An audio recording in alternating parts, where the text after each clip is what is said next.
Dan and I have been friends for many, many years.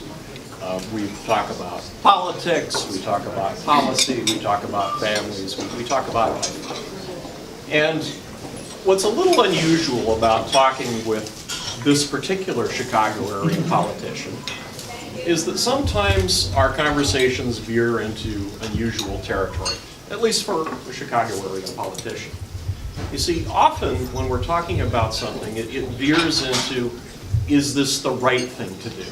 Not merely is it politically expedient, or is it tactically a good idea, but let's talk about the ethics. How do we feel about this? Is this right? Well, and I don't often see this with many other politicians. Dan is deep in his core a very ethical person, and he cares about these questions of right and wrong. And that's one of the reasons that I count him as a friend. Dan believes that good government is good politics. I don't know if he's ever used that phrase. But he has been dedicated to automating the Board of Review, and they have lower head count now. It's quite an achievement. And they actually handle greater volume with lesser time that people have to wait to look at their property tax appeals. And I can't tell you the number of times that I have called him or he has called me, and he said, sure, I have a few minutes to talk. I'm on my way out to do a presentation. Evenings, weekends, constantly he is across the entire county doing presentations, helping people how to reduce their tax bill, or at least understand the details of this process. That is good government. Dan is a principled conservative. He is a person with a North Star. You know, he doesn't move in the wind, and that's something that I admire about him deeply. It's very, you know exactly where he stands. And I expect that many of you can see the same characteristics in Dan that I see, and that's why you're here. And that speaks very well of you. So thank you all for supporting what is, to my mind, the most ethical, the best elected official in Cook County. I'm proud to know you, Dan. Now,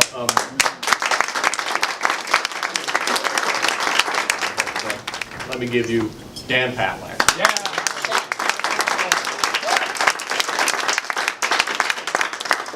So maybe I shouldn't give the talk because I can't look any better after that introduction. So a couple of different things I want to talk about tonight. I want to start by talking about something that we're all very familiar with, and that's the results of the election on November 6th. And of course, we really had two different sets of results. We had a national result, and we had the local Illinois result. Nationally, I think we got pretty much what we expected. I'm not going to use the mic, thanks. We lost the House, and we expected it. But there was a prediction of a blue wave, and it really, it wasn't that big of a wave. And if you look historically, we all know that in the midterm election, after a president is first elected, the other party usually gains seats in the House, and often if there is controlled by the president's party will lose it. It looks like we're going to, when they finish all the counting, all the recounting, we're going to lose 30 to 35 seats, and it's going to switch over. But the Democrats aren't going to have a very large margin in the House.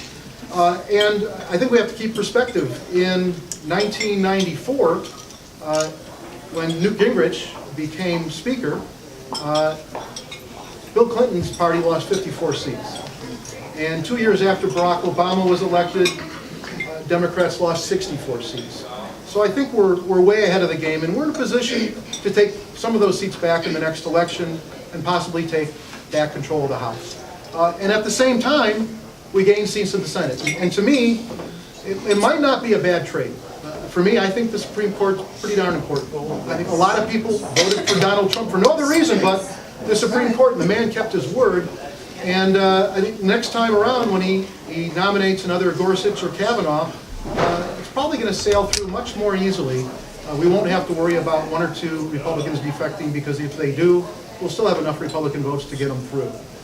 So on a national scale, I think we're in decent shape. Locally in Illinois, not so good. I'll be very honest with you. I didn't think things would go very well, but they went a lot worse than I had expected. And that's unfortunate, but I got to tell you, whatever election you're in, you may win, or your group, your party may win or lose. But the battle doesn't end. It is a battle. It's in the election. It's a war that goes on. And if you win the battle, the next day you can count on the other side coming back and planning for the next election. And if you lose, your side better step up and get ready for the next election. That's what we have to do. You know, I'm having a fundraiser here, virtually a week after the election. Because I'm preparing, I'm getting ready, because I know it's going to be a huge challenge. I know that Democrats will be emboldened. They're going to put up a good candidate. They'll finance that candidate, and so I'm getting ready. And as we all should, either personally for our own elections, if you're an elected official or you're a party official, or for those candidates who we may not even know their names right now, but we know we're going to be supporting them. And so just keep in mind, the battle never ends. Even when you win, you think everything is great, there's still another day and the other side will be trying to come back. And I just want to remind you, 1976, the interim president, Gerald Ford, loses to Jimmy Carter.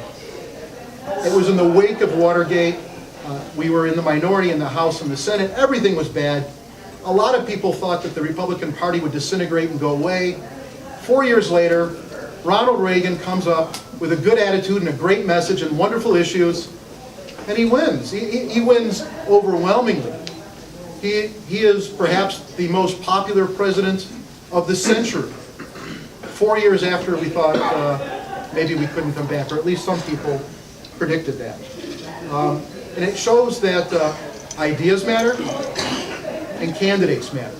So you put the good ideas with a good candidate, and you got a shot to win. I also want to mention another year, 1994. Most of you will remember that in that year, in Illinois, we kept control of the Senate. Of course, nationally, we won everything. That's when Gingrich took control. But we also took control of the House. We also won for every statewide candidate: governor, comptroller, attorney general, secretary of state, you name it. After that election, we held every single office. It was a great year. It was a great time. But you know, Mike Madigan did not sit around feeling sorry for himself and wondering how he would ever possibly win back control of the House. He just went to work. And he came up with a strategy, and he found the right candidates that fit in the districts. And 2 years later, he took the House back in a Republican-drawn map. And we've never taken it again. Just terrible. But it is the truth. And by 2002, Democrats had won back the governor's office and the attorney general and the secretary of state. So things can flip very quickly for whatever party is stepping forward and giving people a real choice. So we can do it. I believe that. 2020 is just around the corner. The election is less than 2 years away. And I think what's going to happen is, with the Democrats having complete control, supermajorities, every statewide office, a lot of county offices, unfortunately, they can pretty much do whatever they want that's not struck down by the court, which will be a lot. But what they're going to do is just more of the same.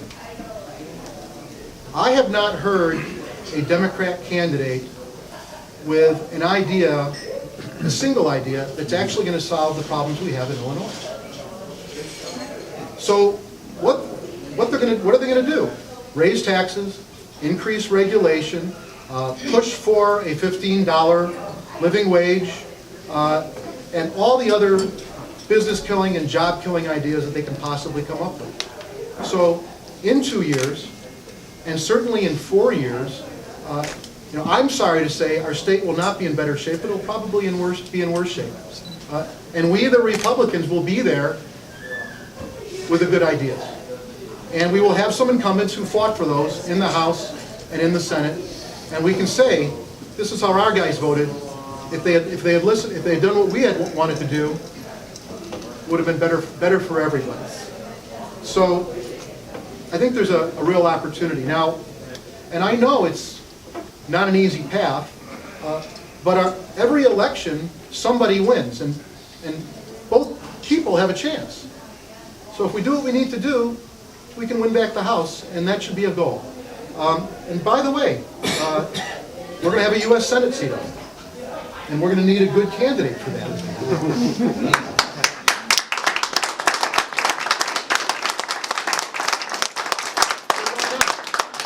And then in 2022, the governor.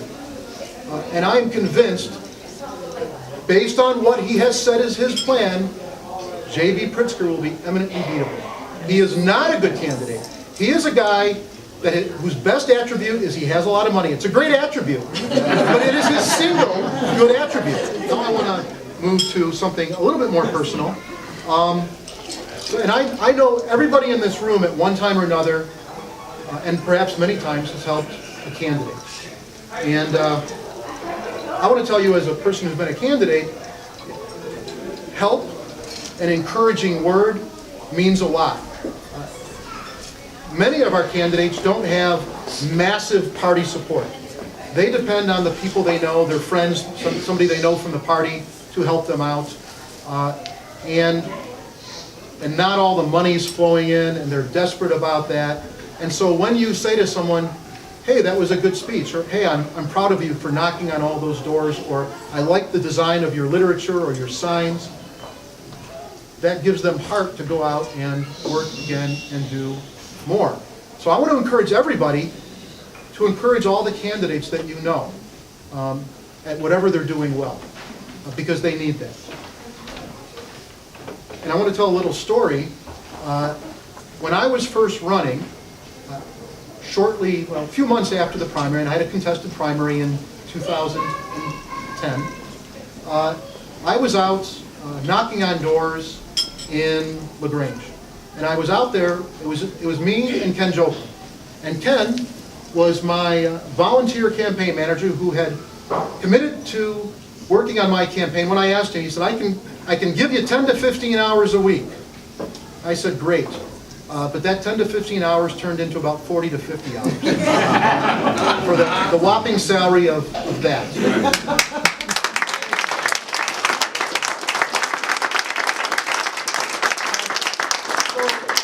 We were out knocking on doors. We had more time than money.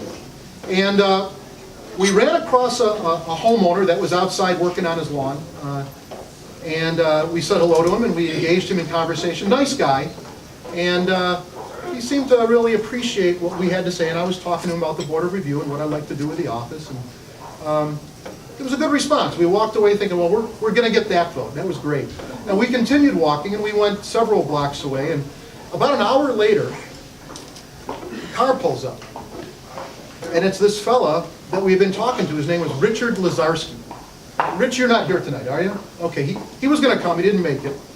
But anyways, he pulls up. He says, hey, he calls us from his window. And we stopped, and he parked his car. He said, I've been looking for you guys for the last hour. He was driving around the neighborhood looking for us. He said, I really like what you're doing. Here. And he gave me a check for $250. And you know what? I can't tell you what that did for me that day, and going into the future, thinking that I could talk to someone, and they would not only write a check to a complete stranger, but drive around looking for me. What a wonderful thing.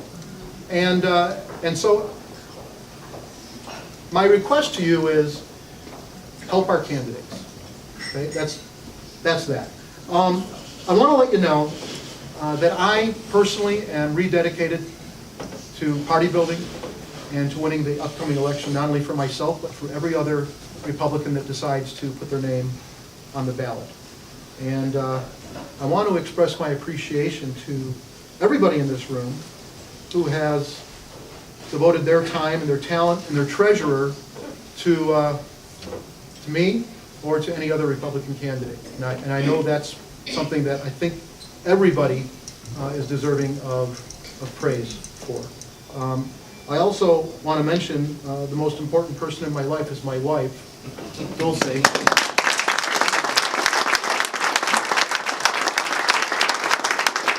And, I can tell you, as a person who used to be a political consultant, and I've worked with many candidates, and if the wife, or in some cases it's the spouse, because the woman might be the candidate, but if the spouse is not supportive of the candidate, that candidate is probably going to lose. They're not going to do a good job. They're not going to be focused on what they need to do, because they're going to be dealing with issues at home. A wife that is unhappy that they are spending time and money to put themselves out there for something that may be difficult to achieve. And my wife, Chris told you that I'm out doing talks all the time, and it's true. And that started with the original campaigning, and it's accelerated even since then. When I tell my wife I'm going to be out on this night, this night, this night, and this night, this week, she says, go get them. And I don't have to worry.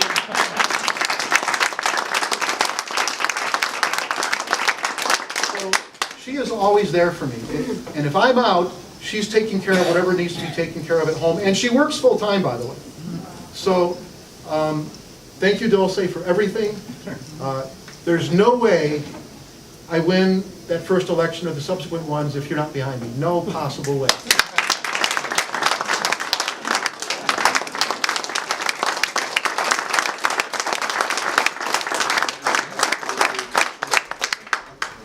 So I'll close with this. I want to be worthy of your support, so I pledge that I'm going to be at the Board of Review, trying to make my staff the best of the three staffs. I will work with the other two commissioners who are Democrats to make the Board of Review a place that reviews tax appeals fairly, objectively, and efficiently. And I'm going to be out there doing assessment appeal seminars. I'll be doing more and more as we approach November of 2020. That's in the evening. During the day, I'm going to be at Rotary clubs and Lions clubs and Kiwanis and JCs and Chambers of Commerce, talking to them as well. Doing everything possible to prepare for that election so that I can hold this seat for the Republican Party. And one thing I forgot to mention, and it's sort of a bittersweet realization. As of January, I will represent more voters in the state of Illinois than any other elected Republican. There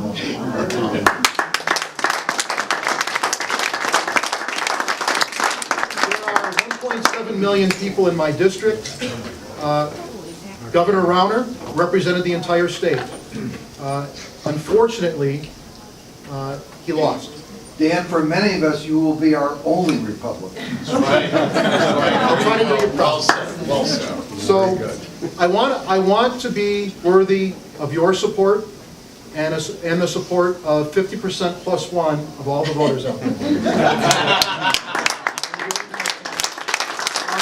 So, for anyone here, if you have a question or an idea or a suggestion, I'm easy to reach. If you don't have my phone or my email address, just ask me, I'll give it to you. And one last thing. For those of you here who are part of the host committee, I called you sometime in the last 2.5 months or so to ask if you would make a significant contribution, and you said yes. And when I made that request, I sort of gave you my spiel, my reason why you should buy into my reelection. And the thing I said near the end was my goal for this event is to raise at least $100,000. And I think that is going to be a real challenge. It's not an easy thing to do for an office that's sort of obscure. But that is my goal, and I think it's doable. I think it can happen. And I want to let you know that yesterday I got a couple of contributions in the mail, and I deposited them in the bank, and we were at $101,000.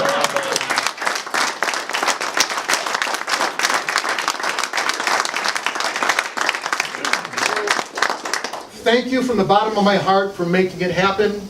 I appreciate your being here.